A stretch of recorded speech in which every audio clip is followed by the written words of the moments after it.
Bonjour à tous. À cette occasion, j'en profite pour vous souhaiter une bonne fin d'année à toutes et à tous.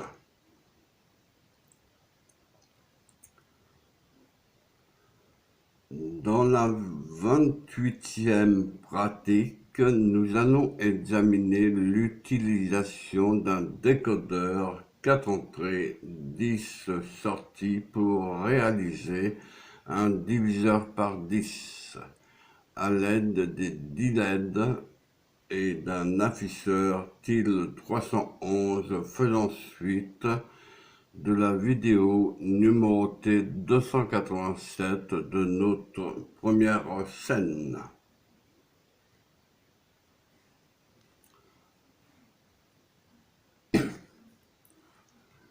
Parfois, il est nécessaire de disposer d'un compteur de modules variables.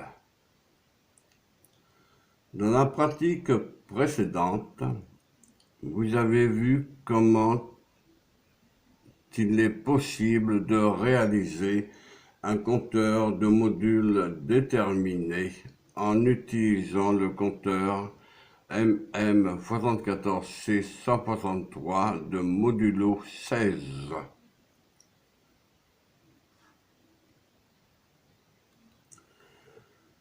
Dans cette expérience, vous allez utiliser le circuit intégré MM74C42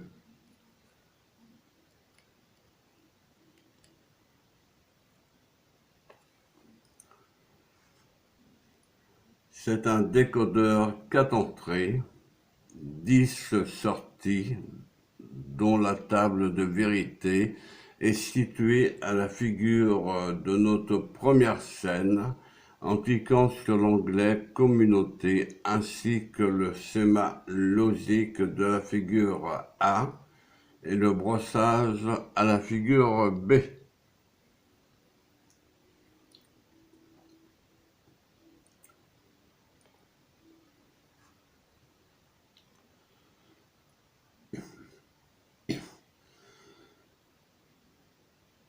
Réalisation du circuit.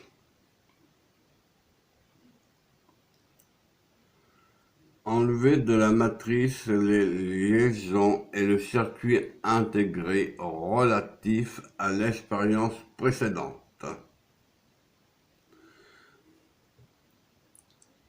Insérer sur la matrice les circuits intégrés MM74C163 d'un compteur modulo 16 et MM74C42 d'un décodeur 4 vers 10 et effectuer les liaisons comme indiqué à la figure 2.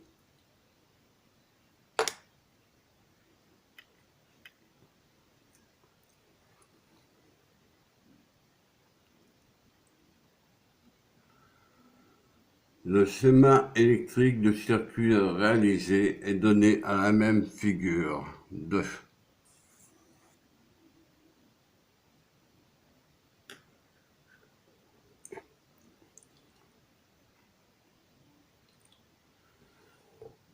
Premier essai de fonctionnement. Vous allez vérifier le fonctionnement du décodeur MM74C42.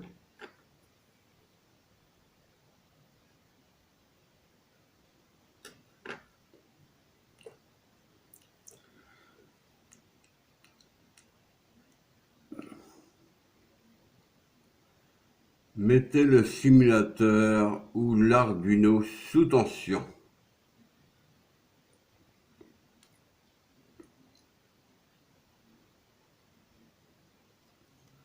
Placez SW0, le fil vert, sur la position 0.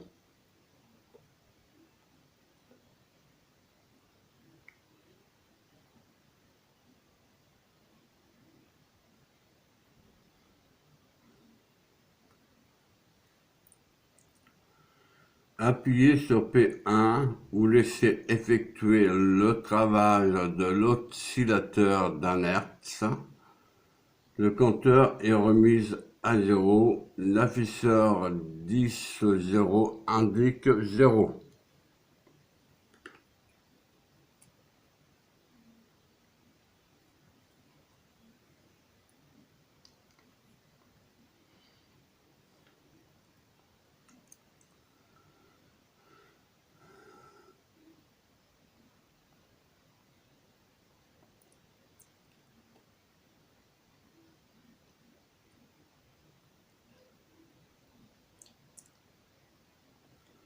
Vérifiez avec la sonde que la sortie 0 du décodeur est au niveau L. La LED L0 est éteinte.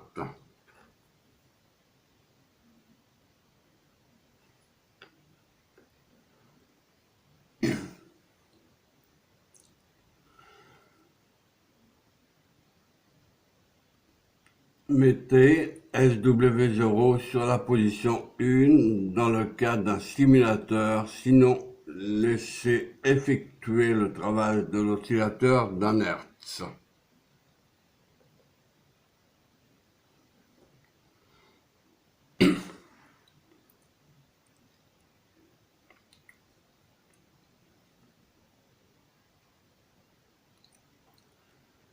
Appuyez sur P1 ou laissez effectuer le travail de l'oscillateur symétrique d'un Hertz. Le chiffre 1 apparaît sur l'afficheur via l'entrée clock brosse 2 du circuit intégré MM74C163.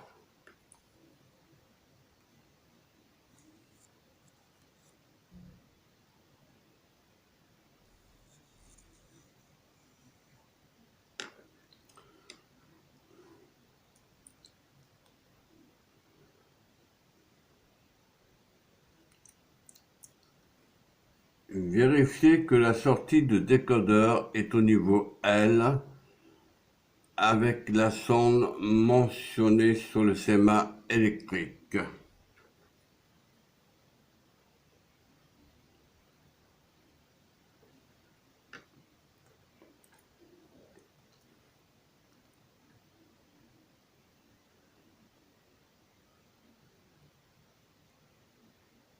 Continuez ainsi à appuyer sur P1 dans le cas d'un simulateur, sinon laissez effectuer le travail de l'oscillateur symétrique d'un Hertz branché sur l'entrée clock du circuit intégré MM94C163.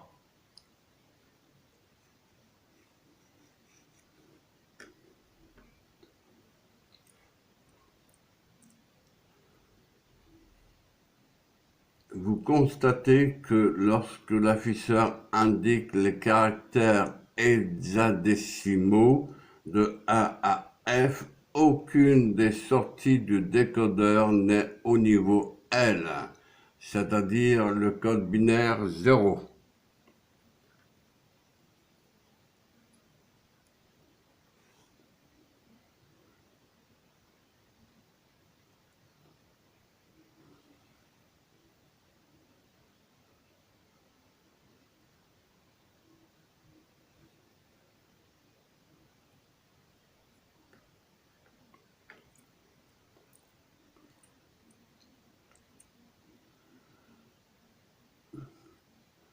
Mettez le simulateur ou l'Arduino hors tension.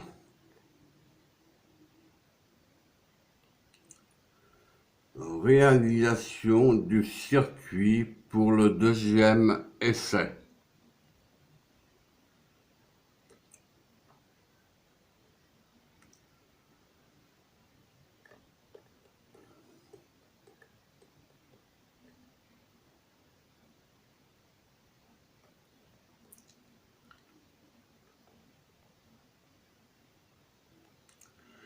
Dans cette deuxième partie de l'expérience, le décodeur est utilisé pour réduire le module du compteur.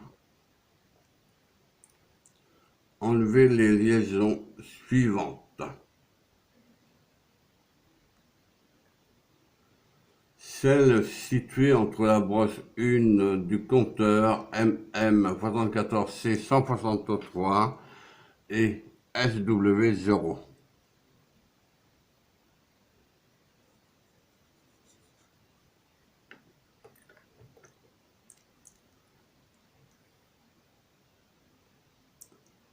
Celle située entre la broche 2 du compteur et le contact P1 front montant dans le cas d'un simulateur, sinon branchez l'oscillateur sur la broche 2. Concernant l'entrée clock du circuit intégré MM74C 163.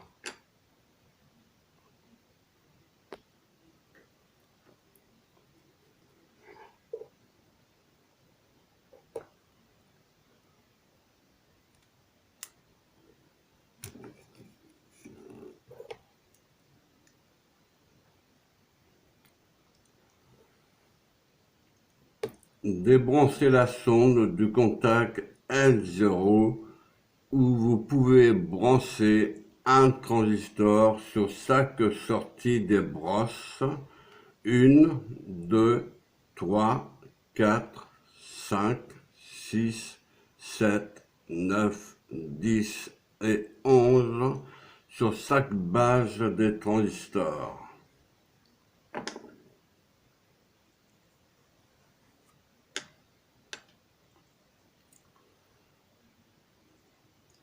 En mettant les résistances adéquates de 10 kΩ sur la base et une deuxième résistance de 220 ohms en branchant en série avec chaque LED.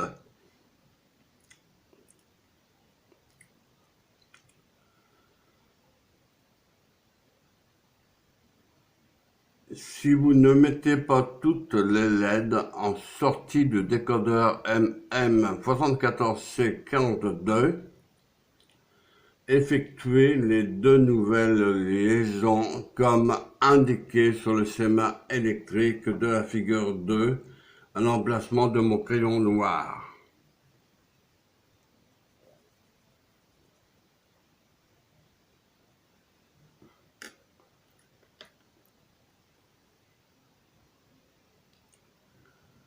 Ainsi, la sortie 9 ou la broche 11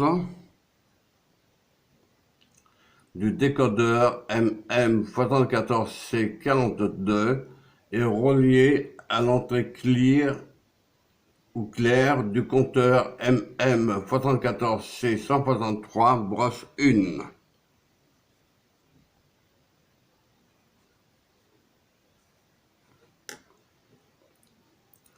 L'entrée clock du compteur MM74C163 broche 2 est reliée à l'oscillateur ou trigger de Smith.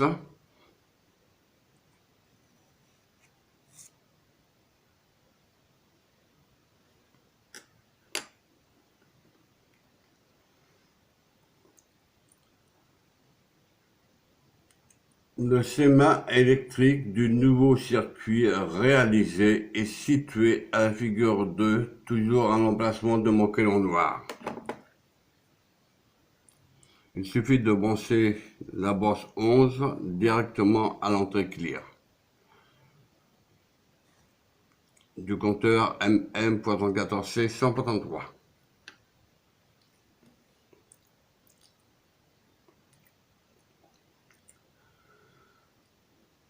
Il suffit de déplacer le fil vert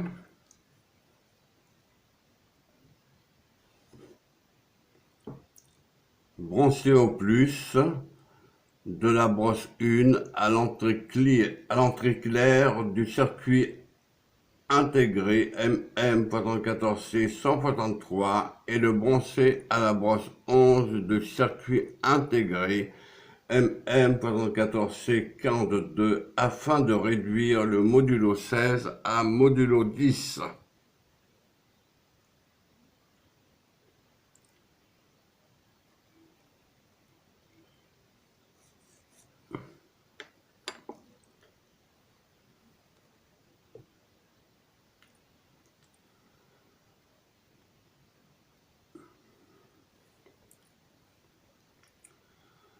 Deuxième essai de fonctionnement.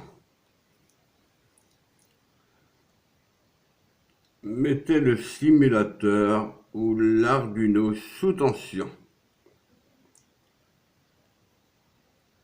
Sur l'afficheur, vous voyez défiler au rythme d'un caractère par seconde les chiffres de 0 à 9, et ceci de façon cyclique.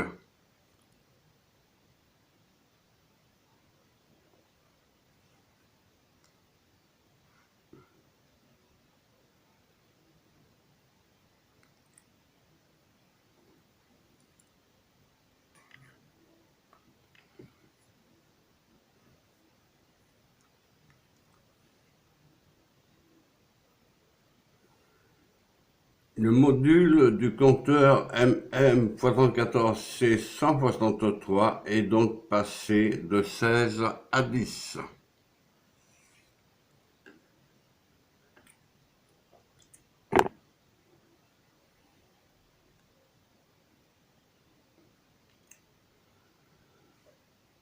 Lorsque le compteur passe à l'état 9, la sortie correspondante du décodeur passe au niveau L. Donc l'entrée clear du même compteur est portée au niveau L,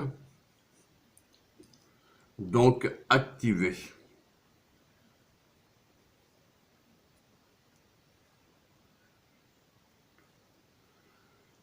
Au prochain front actif de l'horloge, le compteur passe donc à 0.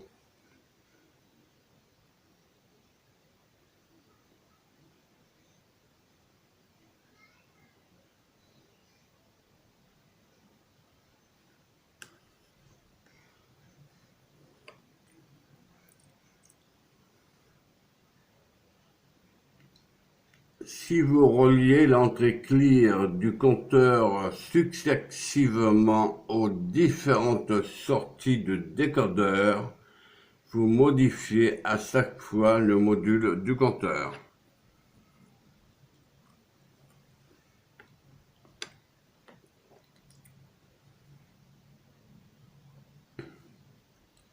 Ce module peut donc varier de 2 à 10 dans le cas présent.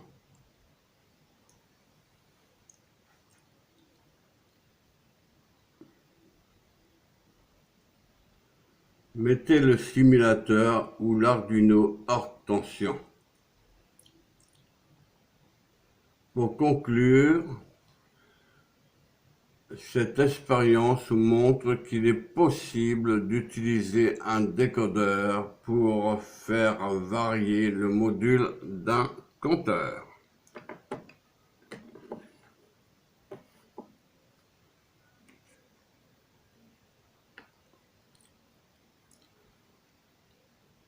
Le compteur et le décodeur.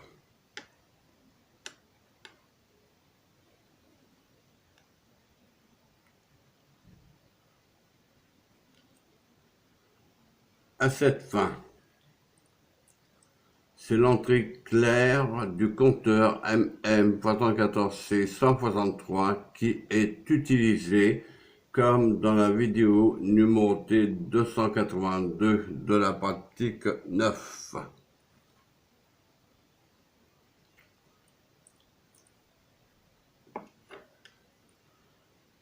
Par opposition à ce montage de la pratique 9, celui expérimenté dans cette pratique 10 est beaucoup plus souple d'emploi.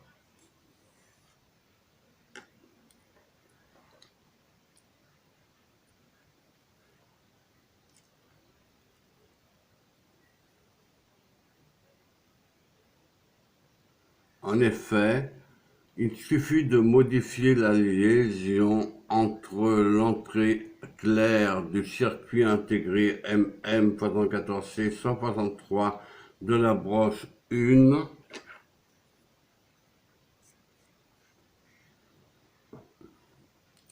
est l'une des sorties de décodeur MM74C42 pour changer le module du compteur.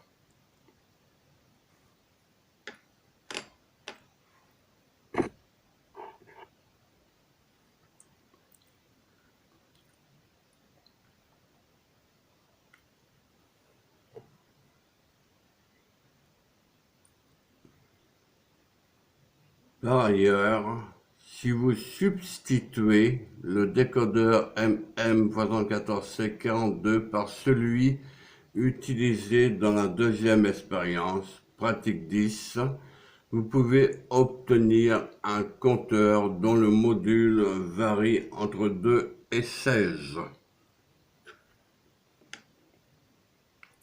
Il suffit de changer le décodeur dans ce cas-là.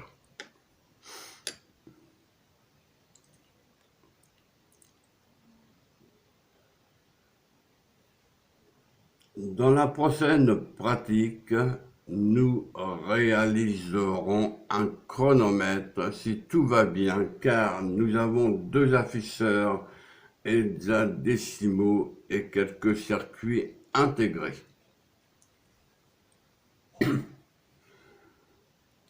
Je répète, sachez bien que vous avez le même schéma sur notre scène de l'onglet Communauté.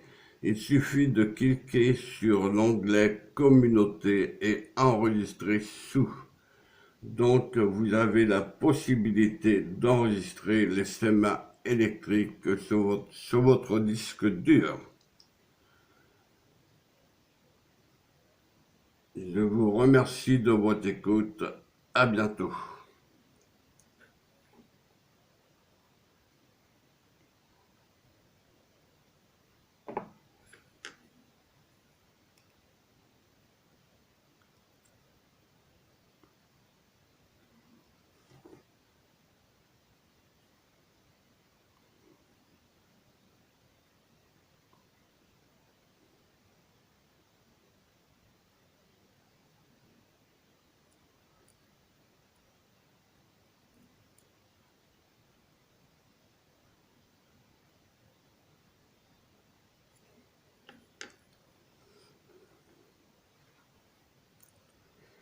À bientôt.